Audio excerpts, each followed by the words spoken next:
don't do business with an asshole or a dick. But the truth is, there's a lot of things that interfere with your potential. There's a lot of things that put you at dis-ease. And I wanted to, now that I'm capable of explaining it in a simple way, to come forward with a book that, one, people would read, and two, that is simple enough with practices of what do I do when I'm in these situations where there's toxicity. Welcome to the podcast, where we introduce you to incredible humans who share their journeys with the mission to inspire you to harness your own inner tenacity to drive your life and career forward. And now, your host, Adam Posner.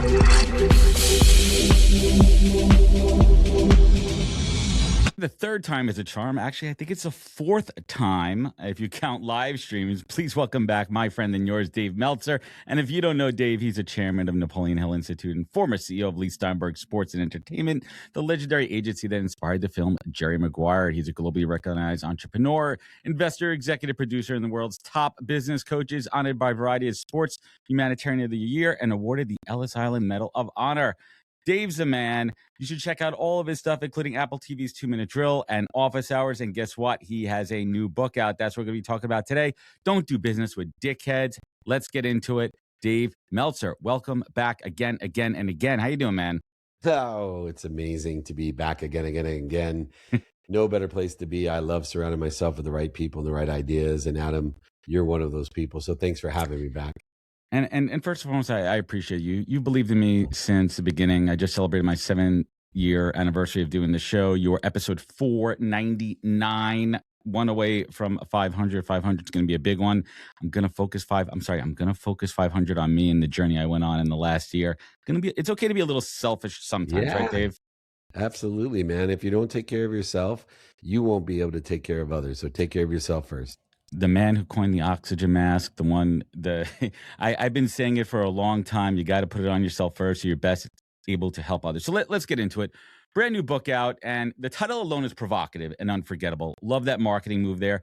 Take us back to that moment when Lee Steinberg told you, quote, "Don't do business with dickheads." And how did that advice shape not just your career, Dave, but your philosophy on life? Yeah, it was really interesting because Lee was having his own challenges. Later on, after I started at Lee Steinberg, we actually could go public with the fact that he has a horrible dis-ease called alcoholism. So my first week, I was negotiating with Franklin Financial, a $900 million purchase of the Rams, to move them back from St. Louis to Orange County, California, where Lee was the president and head for decades of Save the Rams and Return the Rams to Orange County. And so stuck into a position that was far above my skis, I called Lee, who was in rehab, and I told him, hey, I have learned through the years that you're either humble or you're about to be. I really don't think that I'm equipped or capable of doing this without you. I need some help. And he had this famous quote, which was, hey, Dave, it's simple. Don't negotiate to the last penny. Always be fair, and don't do business with dicks. And when Simon & Schuster told me that the title that I came up with, which is How to Ditch Toxicity and Align Yourself with Positive Influences, was about as enticing as Connected to Goodness, Compassionate Capitalism, Unstoppable.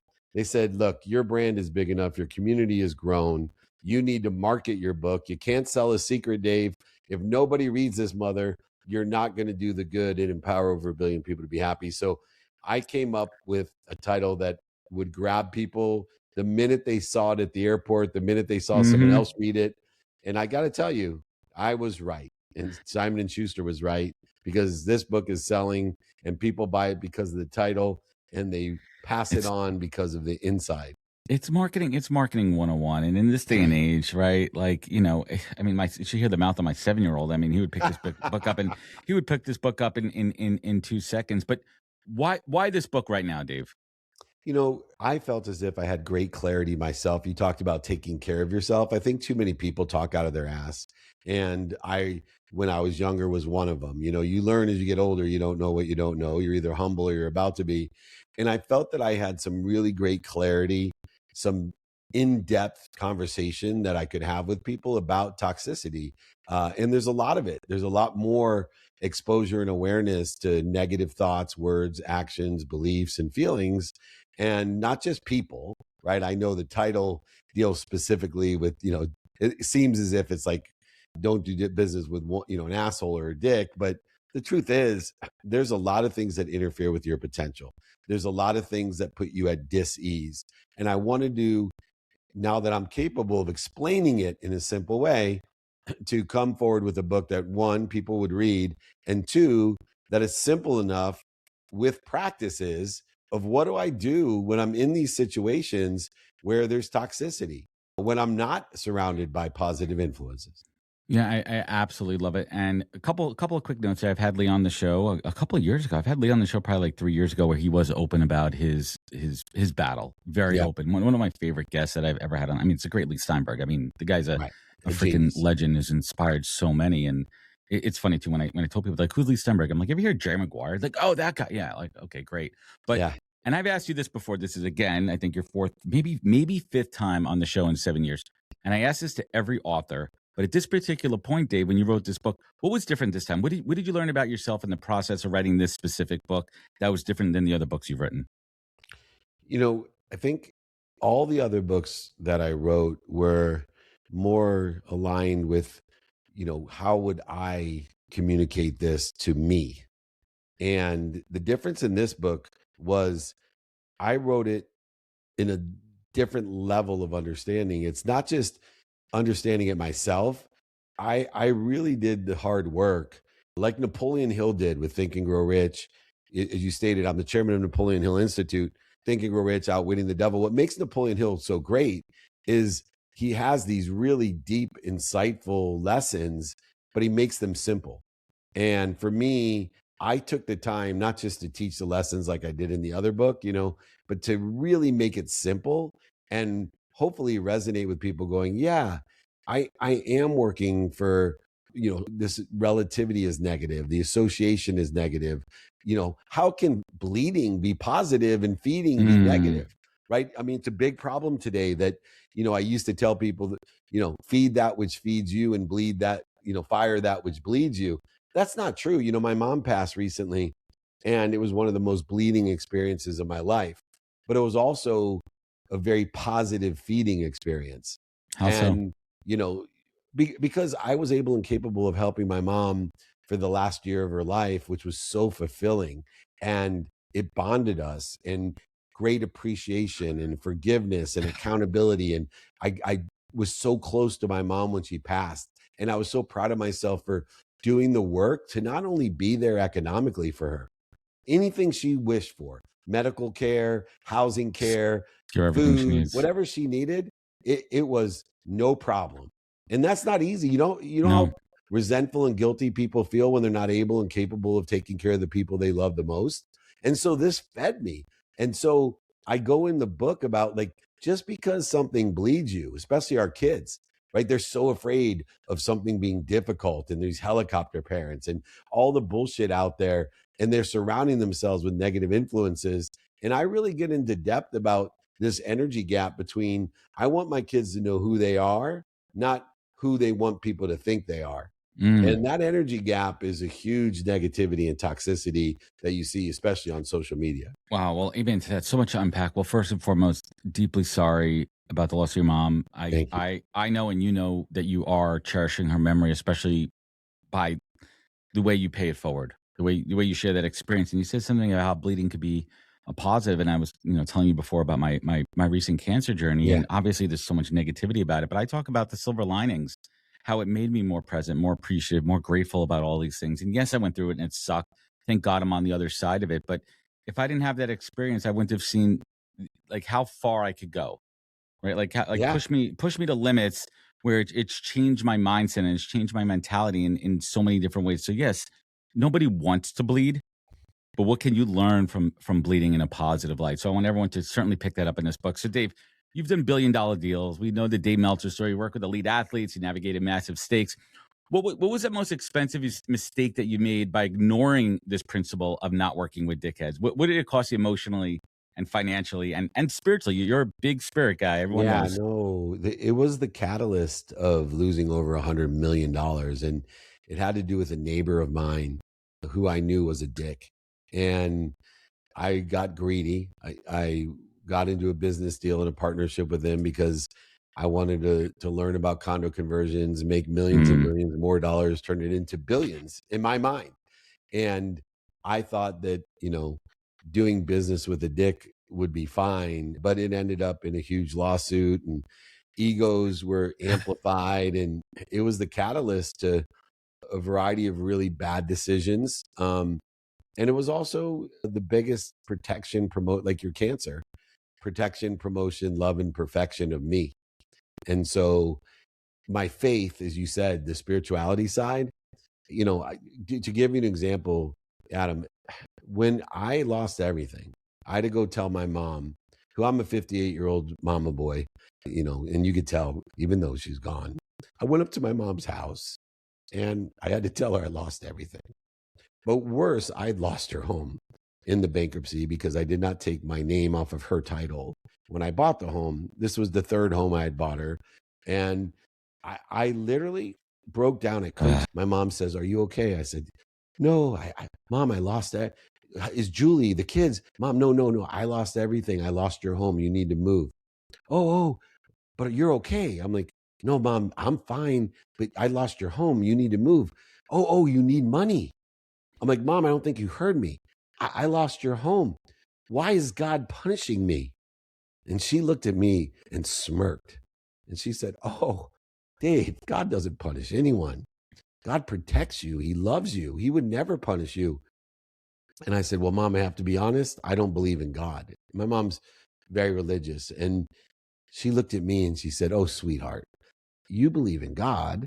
You just believe in the wrong God. Hmm. You need to figure this out. You need to figure out how you're being protected and promoted. You are not a quitter. You are not a quitter. You are going to figure this out.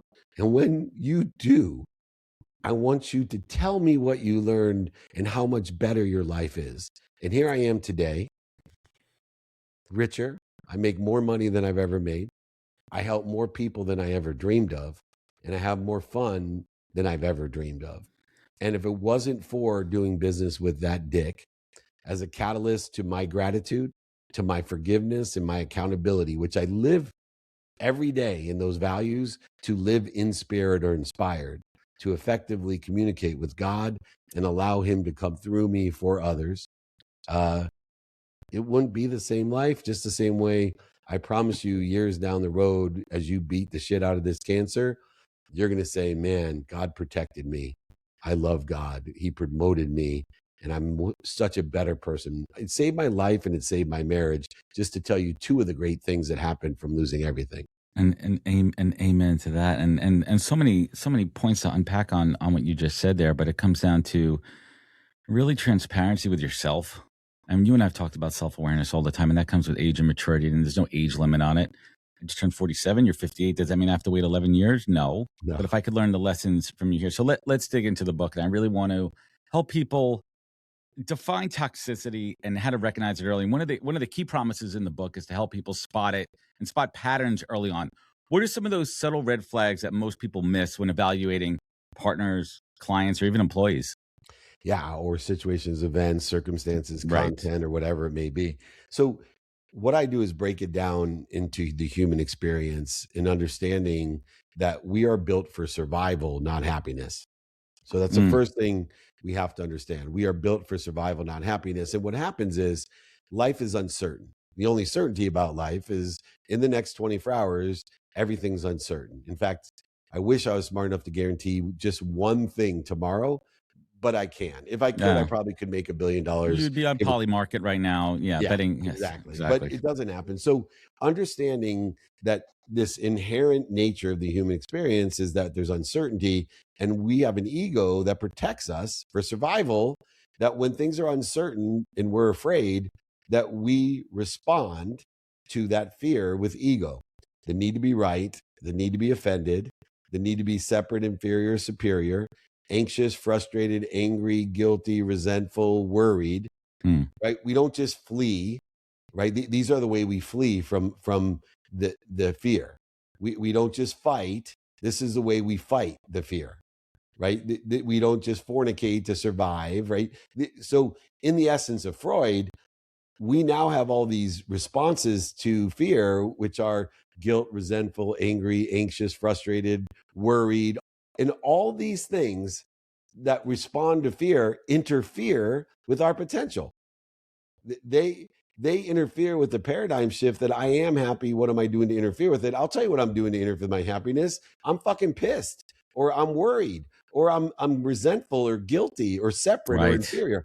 So what I teach is to, one, look for these clues of how you pattern your responses. For example, I have a pattern. I have a need to be offended, right? And I've had to learn that I have a need. It's a terrible need, by the way. If you have a need to be offended, all you got to do is walk outside.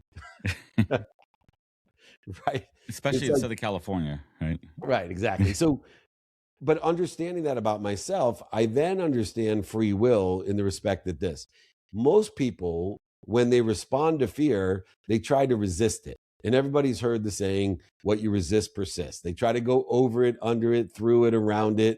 They try to lie to it, cheat it, manipulate it, deny it. They try to use logic. They try to analyze it. That doesn't work. See, what really works is to combine wisdom and faith to shorten the distance of resistance instead of resisting it itself. And what do I mean by that? If you simply stop, when you're anxious, frustrated, guilty, or resentful, and you just simply stop and breathe and drop into a remembrance of what you're connected through, a recollection, a reminder. If you think about these words, remind, recollect, remember, what do you think you're reminding, recollecting, and remembering with? Your higher self, man, your God. And then you can roll. When you're reminded, you can roll into the right divine direction, into your better self. So not to take away from my mom's great advice, but she told me when I was little, honey, if you ever catch on fire, if your mind, your body, and soul are on fire, any one of them, you got to stop, you got to drop, and you got to roll into your divine direction. Hey everybody, Adam here from the Podcast. Today's podcast is brought to you by the team at Fountain. Fountain is your full-service frontline workforce management platform. I have to tell you, Fountain's offerings are some of the most robust I've seen for any product in the space. They offer full solutions for hiring, managing, and retention. They are truly a one-stop shop focused on the frontline workforce. They also create informative content using their data. For example, they analyze a bunch of data from their fast food chains and created a trend report you could download now on their website. They also have a new ebook out called Frontline Voices. There's a lot to dive into. Certainly check it out. And you could learn more at fountain.com, linked in the show notes. Thank you. You got to, I mean, I would say, I love that. I mean, I could listen to you all day, Dave, but the thing I've been learning in the last couple of years of my life, especially what I went through in the last year, is to take a beat mentally, physically. Just pause before you react. Get in tune with that feeling, and really recognize how are you going to react to this situation. And it leads me to the next point. Like, people know that they're working with the wrong person, but they tolerate it because of whatever, money, status, fear. Why do smart people stay in bad business relationships longer than they should? Well, everybody does, and I think being a boss or owning a company, I've never met, and I coach so many people, as you know, on different levels. I've never met one person say, man, I fired that person from my business or my life too soon. I've never, no. It's always, of course it's too late. And so I think this is a really interesting part of my book, is that it's not a matter of whether or not you fire these people from your life. Is it aligned with your timing and risk tolerance? Right. Because we have our limits. Right. Like, dude, if you're trying to be a sports agent and you get a job at CAA in the mailroom, you're going to deal with some of the biggest dicks in the world. But if your timing and risk tolerance is aligned with what it takes to be a sports agent, you're going to have to deal with that. Toughen you up. Right. Now, where I am in my life, which is I get to do what I want to do with who I want to do. When you want to do it. When I want to do it for as long as I want to do it. I'm an idiot if my timing and risk tolerance is completely different than a kid graduating college right now. As it should be. And I think it's important for kids to know that. And also because people in more mature situations to know that hold on a second, you don't have to be like the kid in the mailroom. You've Yeah. earned the right to tell someone you're fired and get rid of them out of your life.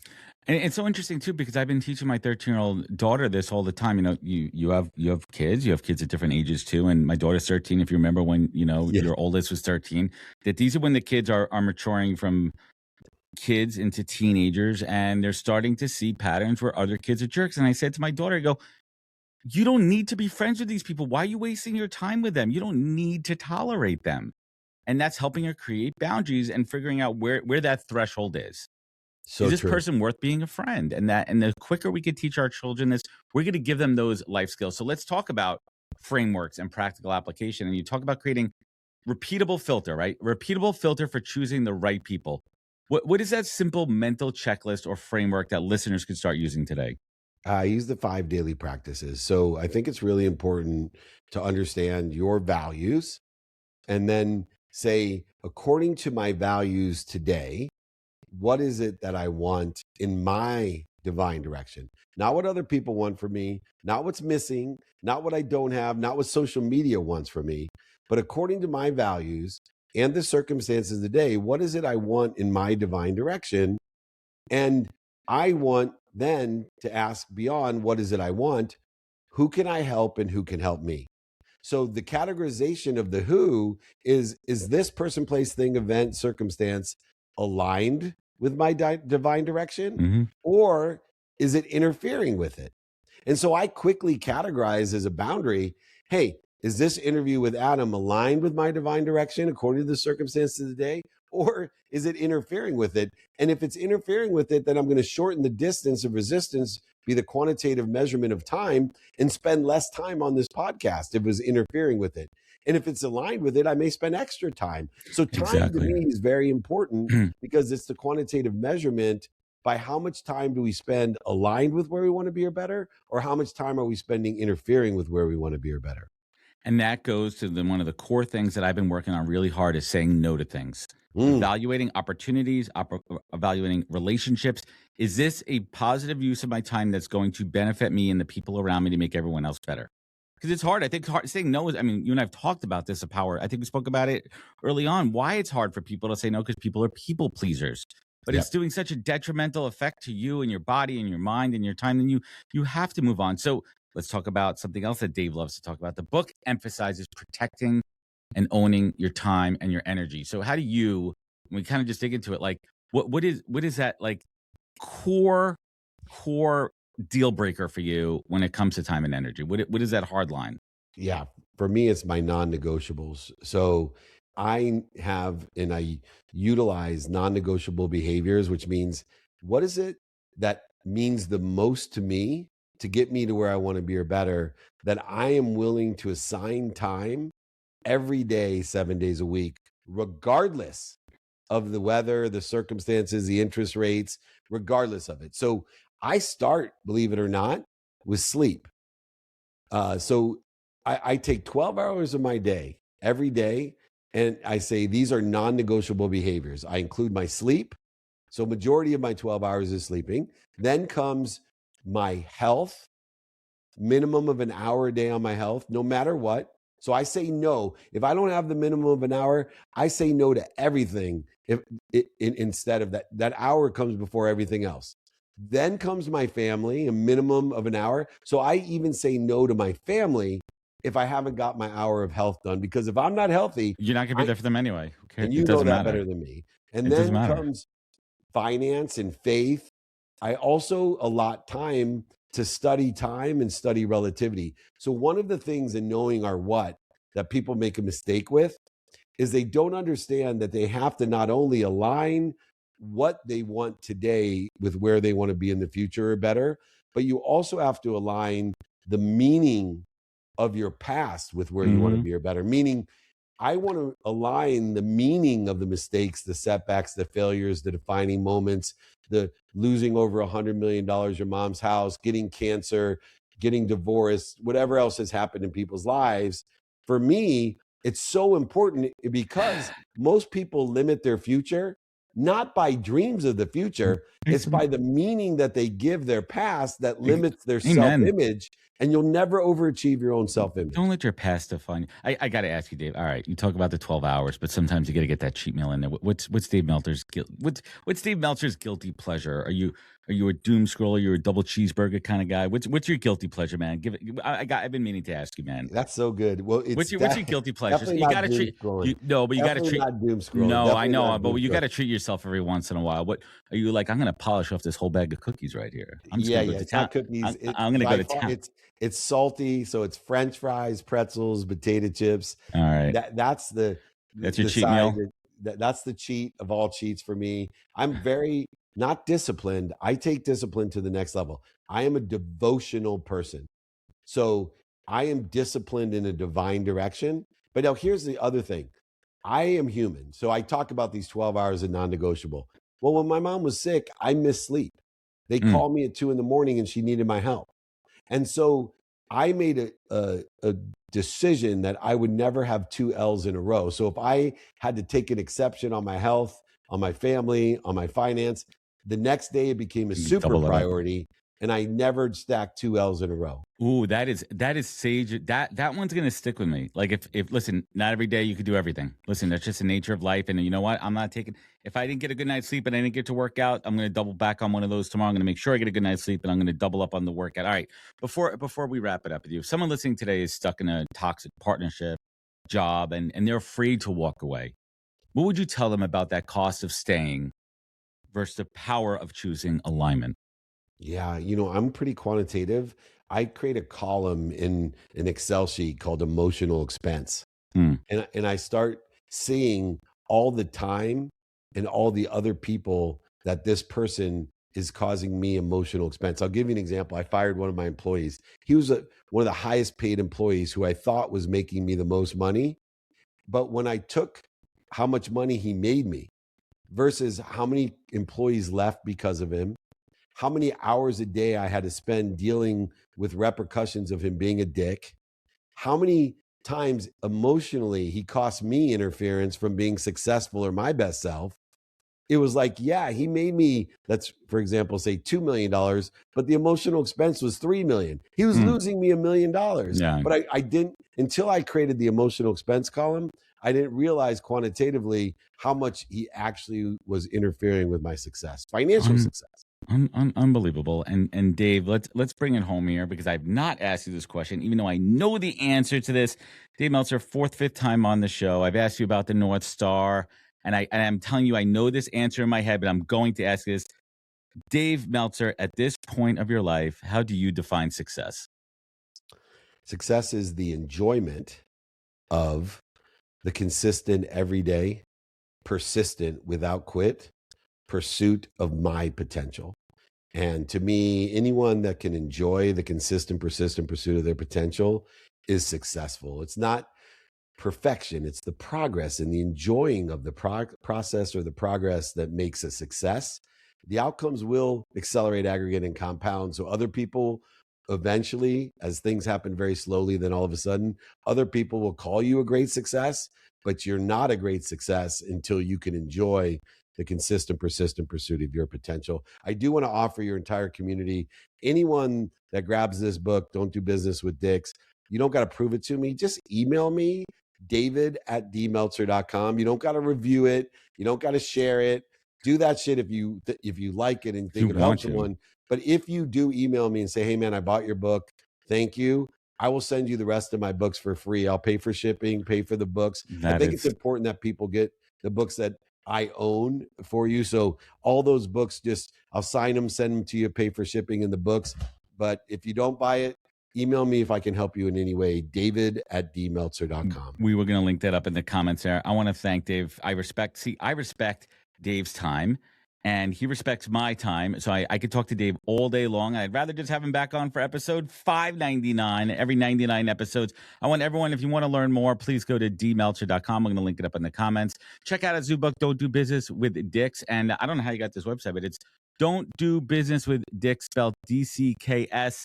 It's not DICKS. We're going to link it up in the comments. And everyone listening at home, I want to thank you so much for tuning into this episode. If it meant something to you, leave a review. Rating it goes a long way. Follow us on social media channels. You know where the links are. Remember, be good to yourself, be better to others, and catch us next week for another great episode of the podcast. Take care, everybody. Wisdom is forever, but for us, it's time to go. Thank you for joining us. Luckily, we'll be back with our next episode soon, jam-packed with more incredible humans. Thank you for listening, subscribing, and sharing. To join the conversation, search the podcast on LinkedIn. And to catch up on past episodes and more info, please visit www.thepodcast.com.